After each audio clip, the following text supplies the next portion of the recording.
I've decided to go ahead and just do a video picture blog, mostly because I leave in about a week and a half. And if people don't know, I'm actually leaving to South Korea in a week and a half. And I just don't have time anymore, or well, really, I just haven't been in the writing mood anymore.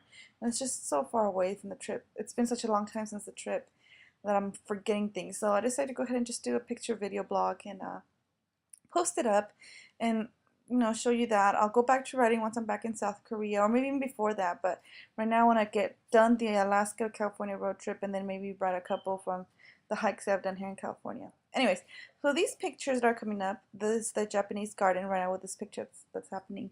It is actually a Japanese garden that I saw in Alberta, Canada, which is right before the border. And it's like about, like I said, just like right before, like 30 an hour before the border. And it was my little break. It was almost 5 o'clock. It was 20 minutes to 5 o'clock, and they were closing.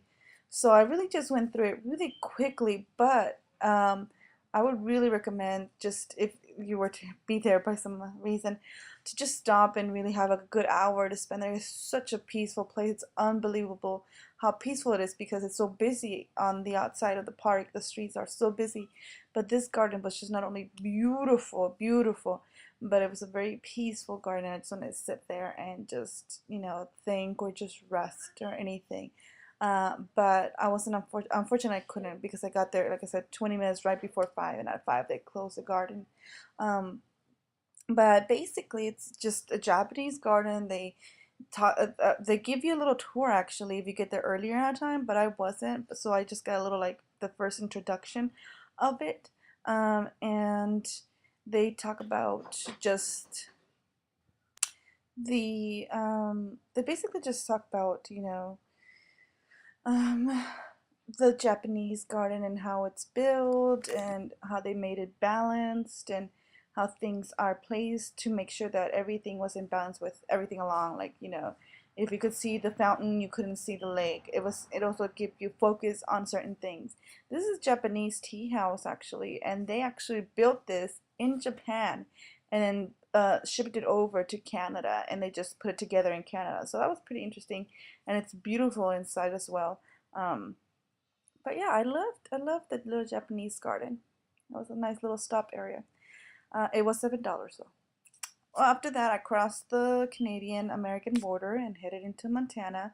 Montana was pretty boring for that night. Like I said, by that time it was probably like 7, or 6. Yeah, 6, because it was 6 o'clock, and it was just pretty plain, pretty just flat land, all across. It was a little cloudy, and it looked like it was gonna rain. Um, but then I saw a couple of rainbows, which made it worth it. They were pretty on my drive down there. So I drove for, I would say, maybe an hour or two, and then I went ahead and pulled in. This river is actually called, named after me, which is pretty cool, I thought. It's called River Maria. I was really fascinated by that. I think it was that river. Anyways, so I finally arrived at the campground, which took me like, it was like about 20 minutes off the road that I had to go into the city or town actually. But it was a nice little campground next to the lake. It was $10, 15 because I used, the outlet and stuff. But I mean, that's a pretty good price. Other than that, the sky was beautiful that night. I took a couple pictures, but like I don't really have a great camera, so I didn't take that great pictures. But they're still pretty good compared. I just loved it, and it was a good night. It was cold where I was located. There was a lot of, like, I don't know what kind of flies, but there was a lot of them. So I did my tent really quickly and then just moved out of that area. And it was windy, so I was happy that I got that little thing surrounded by bushes, because then the wind wouldn't hit me as hard. But yeah, other than that, I spent the night. I went to sleep, and oh well, I watched actually another movie before going to bed.